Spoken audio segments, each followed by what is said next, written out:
Reflections on Disability, Belonging, and Faith with Respectability, Faith, Inclusion, and Belonging Fellow Kylee Tyndall and Shelly Christensen, Senior Director of Faith, Inclusion, and Belonging at Respectability.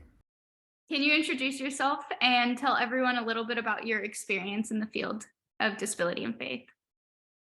Sure. It's great to be here too, Kylie. I'm Shelly Christensen, and I'm the Senior Director of Faith, Inclusion, and Belonging at Respectability.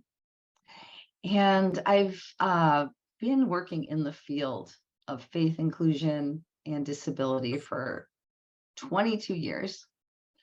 And so I came to this work in my own community of Minneapolis. I worked at Jewish Family and Children's Service of Minneapolis, and I developed a program and managed a program called the Jewish Community Inclusion Program for people with disabilities.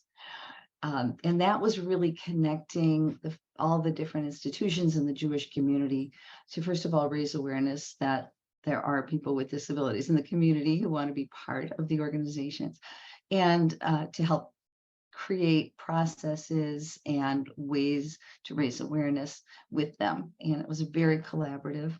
I also got to support people with disabilities and those who love them.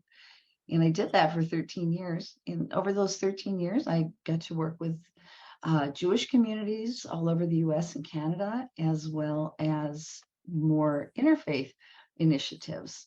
And that really piqued my interest, because what was happening in Jewish community really was not something that was unique to that community, that all faith communities were really starting to be interested in bringing people with disabilities into the organizations.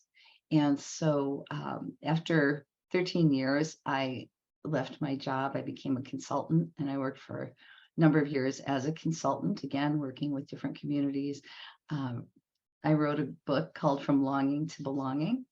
And the subtitle is A Practical Guide to Including People with Disabilities and Mental Health Conditions in Your Faith Community. And that was, I think, really one of the big changes. It reflected the big change in the field. And that was going from this idea of including people with disabilities and mental health conditions to really encouraging faith communities and organizations to focus on belonging. Belonging also means that people are not regarded by their disability diagnosis or mental health diagnosis or reputation of having a disability or mental health condition, but really by their strengths, their gifts, the things they want out of engagement. That's how I got to where I am at Respectability today. In That's my awesome. department. Yeah, it's great. Yeah, thank you for that history. I definitely agree the shift from inclusion to belonging is a huge shift in this field. Why are you interested in working at the intersections of disability and faith? And why should others be interested? Such a good question. I'm interested because in my own experience as a mom, one of my children has a disability, and they were fully included in our synagogue community, in our religious school, in bar and bat mitzvah studies and practices, and post bar and bat mitzvah religious school participation, and so forth. And it never occurred to me that any child would be, left out. It just wasn't a thing.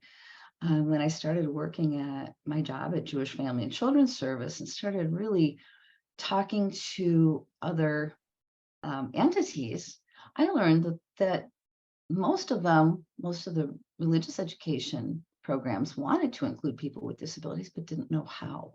And I'm compelled to provide the not only the concepts and the beliefs and the attitudes, but really layering in also some of the religious texts that support belonging, Genesis 1:27, all people are created in the divine image, in God's image. And so there's no distinction. It's not only some people are included or a part of this, but all people. And that really drives me. The other thing is that I'm identify as neurodivergent. I have ADHD. And I just want to make sure, that people are who want to be part of something, but they're able to. And for me, it's really also a sense of justice and equity and fairness. And so that really compels me too. And the idea of somebody being left on the margins or somebody not being included is, to me, is just not who we are as human beings. It's as simple as that. Yeah, I agree. It's important for people to have the space and option to be a part of any community, regardless of any part of their identity. Why do you think others should be interested? Like, what do you think should push others to further their education in this field? Many organizations now are upholding values and creating their own missions and visions for DEIA that oftentimes people with disabilities are not included. In DEIA world, you don't leave anybody behind. Not only do you not leave anybody behind, but you treat people with dignity and respect. This requires some education, which is what we do at RespectAbility. That's one of the things we do at Faith, Inclusion, and Belonging, is we work with faith groups and seminaries to really elevate disability and mental health belonging into education. We do a lot of education with congregations and communities, and there is no end to the need that's out there to belong. That's why I went into this field as well. As throughout my educational experience, I realized that disabilities were never talked about when we were talking about civil rights. And now here I am working at RespectAbility. Exactly. And you don't realize it until you are educated, until you seek information or connect with people. Think about this too. 20% of the population in the US lives with a disability, some kind of diagnosis or mental health diagnosis, or sometimes both. And how do we leave 20% of the people behind or outside? Okay, so going off of that, could you explain where you think we currently are in the field of disability and faith? We're further than we've ever been and not as far as we can be. Thinking back to this idea of doing something for disabled people as a group, not as a person who happens to live with a disability, but as a group of people. And so let's create a program, or let's create something for those people. And those programs for people with disabilities were often segregated. That was the status quo. And I realized, wait a minute, this is all backwards. The disability community says nothing about us without us. And so that has been something that I've been working so hard all these years to kind of push faith-based organizations away from programming for. Let's not think about programs for people. Let's think about how people really must choose what they want to do, what's important to them, and make sure that they're not necessarily going to separate programs, but they're able to go to be involved in programs that already exist, not disability programs, but any kind of events, activities, and so forth.